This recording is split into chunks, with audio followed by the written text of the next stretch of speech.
प्रस्तुत नाटक mother's day एक गंभीर एवं महत्वपूर्ण विषय वस्तु का बहुत ही सहज तरीके से समाधान प्रस्तुत करता है। नाटककार परिवार में एक माँ और पत्नी की स्थिति को विवेचित करता है।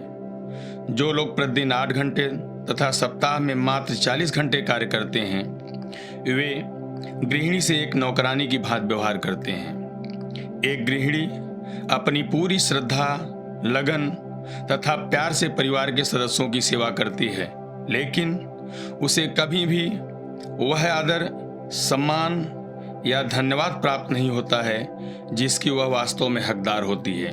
विनम्रतापूर्वक निवेदन के बजाय उसे आदेश दिया जाता है।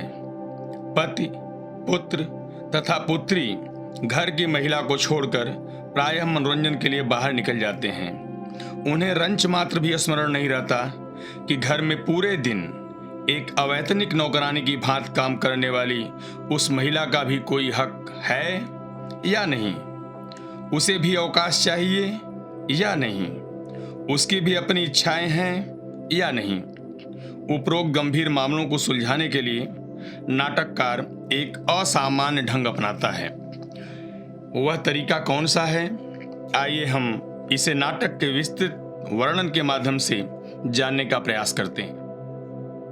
नाटक का आरंभ दोपहर के दृश्य से होता है।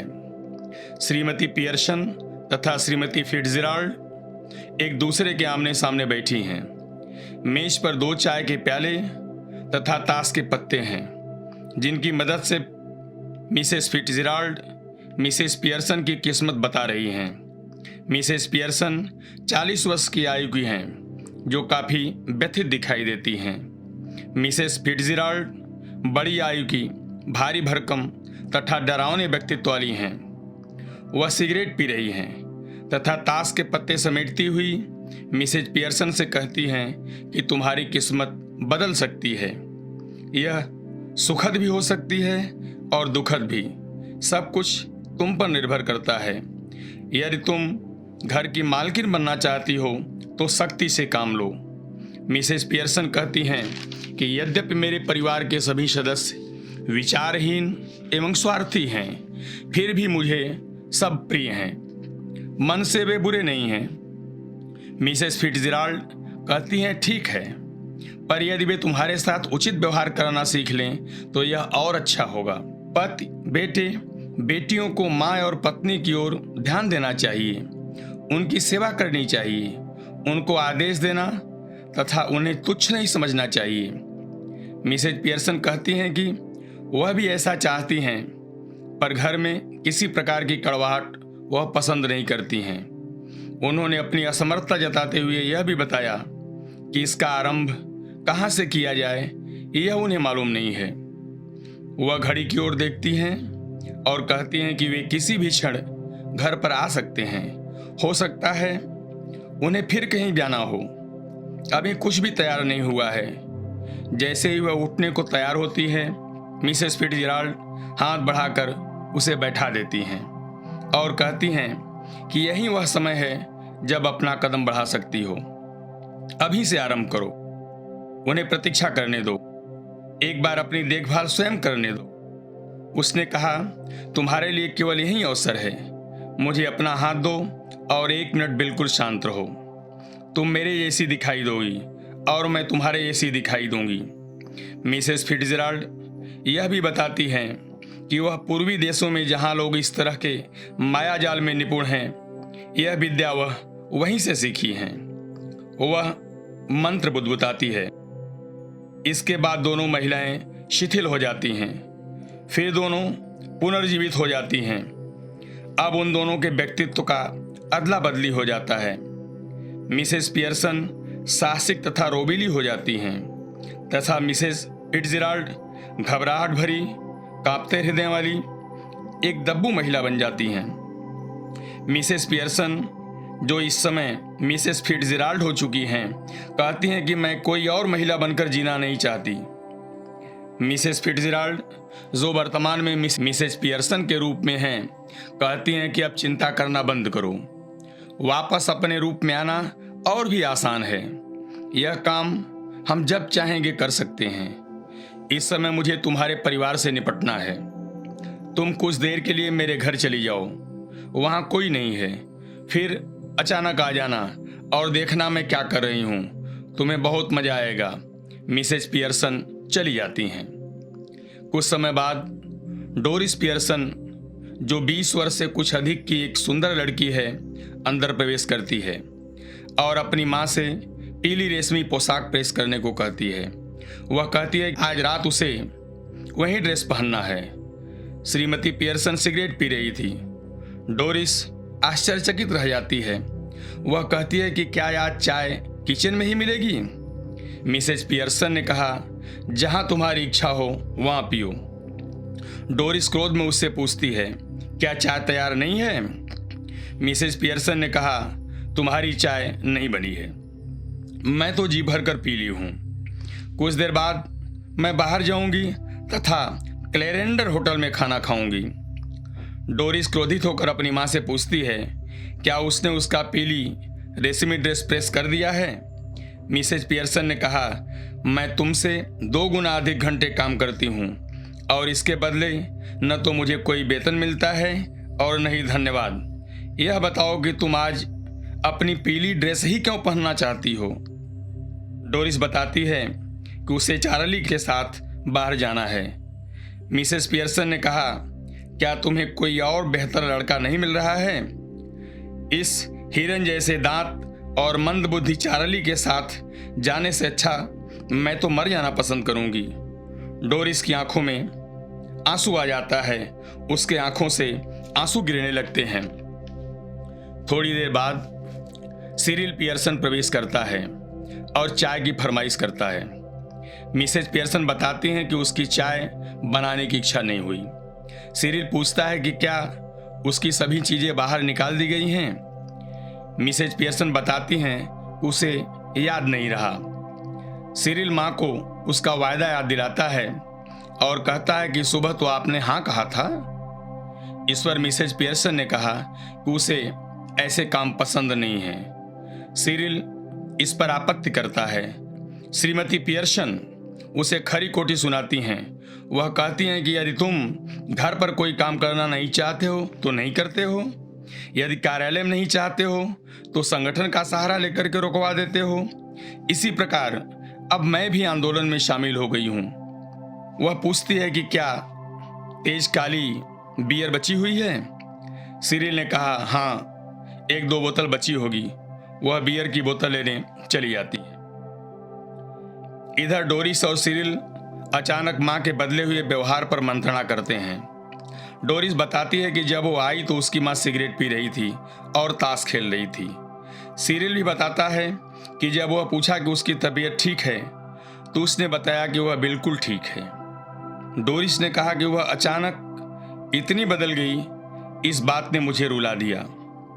लगता है कि उसका सर कहीं टकरा गया है और अवश्य ही उसे जोर का झटका लगा है।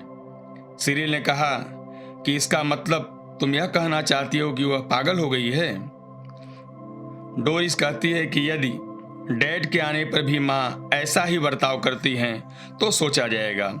इसी बीच मिसेस पियर्सन आधा भरा हुआ ग्लास तथा मदिरा की बोतल लेकर लौट आती हैं। सिरिल तथा डोरिस अपनी हंसी रोकने का प्रयास करते हैं। मिसेज पियर्सन उन्हें घृणापूर्वक देखती है और दोनों को अपनी आयु के अनुसार व्यवहार करने को कहती है। वह यह भी कहती है कि उन्हें हंसने वाली बात पर ही हंसना चाहिए। डोरिस की आंखों में फिर आंसू आ जाते हैं। डोरिस पूछती है कि आखिर उसकी गलती क्या है? मिसेज पियर्सन कहती हैं कि तुम्हारा कोई कसूर नहीं है, लेकिन तुम सब घर आते हो, कुछ चीज मांगते हो और पुनः बाहर चले जाते हो, तथा जब और कहीं जाने का स्थान नहीं रह जाता है तो घर चले आते हो। सिरिल उग्र तेवर में कहता है कि यदि उसने चाय नहीं बनाई तो अपने खाने के लिए स्वयं कोई वस्तु खोज लेगा। मिसेज पियर्सन मदिरा की एक चुस्की लेते हुए कहती हैं कि बहुत अच्छी बात है, अपनी मदद स्वयं करो। जब डोरिस तथा सिरिल कहते हैं कि वे सारा दिन काम करते हैं तो श्रीमती पियर्सन कहती हैं कि उसने भी अपने 8 घंटे काम कर लिया है। अब सभी के लिए 40 घंटे प्रति सप्ताह होगा और सप्ताह के अंत में वह भी 2 दिन का अवकाश मनाएंगी। इधर जॉर्ज पियर्सन प्रवेश करते हैं, जो लगभग 50 वर्ष के अहंकारी एवं आडंबरी व्यक्ति हैं। वह देखते हैं कि उनकी बेटी डोरिस के आंख डबडबाए हुए तथा उनकी पत्नी बियर पी रही है। उनकी आंखें फटी की फटी रह जाती हैं। वह मिसेज पियर्सन को सूचना देता है कि आज रात क्लब में स्नूकर मैच है तथा थोड़ा बहुत रात्रि भोज भी होगा, इसलिए आज उसे चाय नहीं पीनी चाहिए।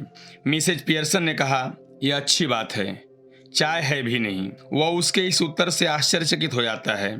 मिसेज पियर्सन उसे बताती हैं कि क्लब में लोग उस पर हंसते हैं तथा उसे पोम्पी ओम्पी पियर्सन कहते हैं, क्योंकि वे सोचते हैं कि तुम आलसी तथा आडंबरी हो। श्रीमती पियर्सन बताती हैं कि यह बात उसे बुरी लगती है कि वह ऐसे स्थान पर इतना अधिक समय बिताता है जहां लोग पीठ पीछे उसका मजाक बनाते हैं और गालियां देते हैं। इसी बीच सिरिल वहां पहुंचता है। जॉर्ज पूछता है कि सिरिल, क्या तुम्हारी माँ सही बोल रही हैं? क्या क्लब में लोग मेरा मजाक बनाते हैं? क्या लोग मुझे पोम्पी ओम्पी पियर्सन कहते हैं? सिरिल कुछ कहने में हिचकिचाता है, परंतु जॉर्ज उसे सत्य बोलने की जिद करता है। इस पर सिरिल अपने माँ द्वारा कहे गए बातों की पुष्टि करता है।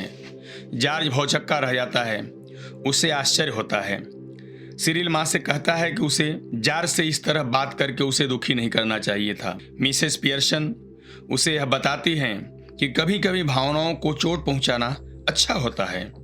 सच्चाई किसी को लंबे समय के लिए दुखी नहीं करती है। यदि उसके पिताजी इतनी बार क्लब न जाएं तो शायद लोग उसका मजाक बनाना बंद कर दें। मिसेज पियर्सन कहती हैं कि क्यों नहीं होगा संदेह, तुम भी तो कुत्तों की दौड़ पर, धूल भरी सड़कों पर तथा बर्फ प्रदर्शनों पर अपनी अच्छी खासी रकम बर्बाद करते हो। इसी समय श्रीमती फिट्जराल्ड दरवाजा खटखटाती हैं। सिरिल देखने जाता है कि कौन आया है तथा आकर बताता है कि पड़ोस की वही मूर्ख बूढ़ी महिला फिट्जराल्ड आई हैं। मिसेज पियर्सन उन्हें मूर्ख एवं बूढ़ी महिला कहने से मना करती है।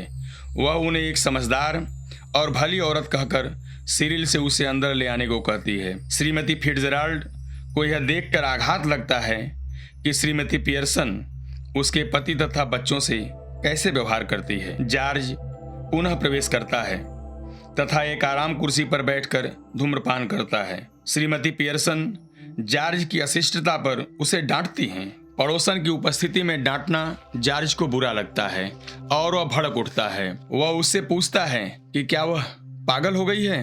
श्रीमती पियर्सन कहती हैं कि अगर उसने ऐसा दोबारा कहा तो वह उसके मुंह पर थप्पड़ मारेगी। जॉर्ज डर जाता है। श्रीमती पियर्सन मजाक उड़ाने वाले अंदाज में उसे क्लब जाने को कहती हैं। वह कहती हैं कि आज की रात तो विशेष रात है, जाओ, तुम्हारा मजाक बनाने के लिए सब तुम्हारी प्रतीक्षा कर रहे हैं, जाओ, उन्हें निराश मत करो। यह सब सहन करना श्रीमती फिट्जराल्ड के लिए कष्टकारी हो गया, जो इस समय श्रीमती पियर्सन का व्यक्तित्व लिए हुए हैं। वह श्रीमती फिट्जराल्ड से निवेदन करती हैं कि वे पुनः अपनी अपनी प्रारंभिक अवस्था पर लौट आएं। पूर्व की भांति दोनों अपना हाथ मेज पर फैलाती हैं और जादू का मंत्र बोलकर वे अपने अपने वास्तविक व्यक्तित्व में आ जाती हैं। श्रीमती फिट्जराल्ड मिसेज पियर्सन को सलाह देती हैं कि दोबारा वह उनके प्रति दयालु व नम्र न हो, अन्यथा यह सब व्यर्थ हो जाएगा। इसी बीच जॉर्ज, डोरिस और सिरिल अंदर आते हैं। श्रीमती पियर्सन कहती हैं कि हम परिवार का श्रेष्ठ खेल रमी खेलेंगे। तुम बच्चे रात्रि का भोजन तैयार करोगे, जबकि मैं तुम्हारे पिताजी से बातें करूंगी। परिवार के सभी सदस्य जो कुछ वह कहती है करने को तैयार हो जाते हैं। श्रीमती फिट्जराल्ड अपने घर चली जाती हैं। धन्यवाद।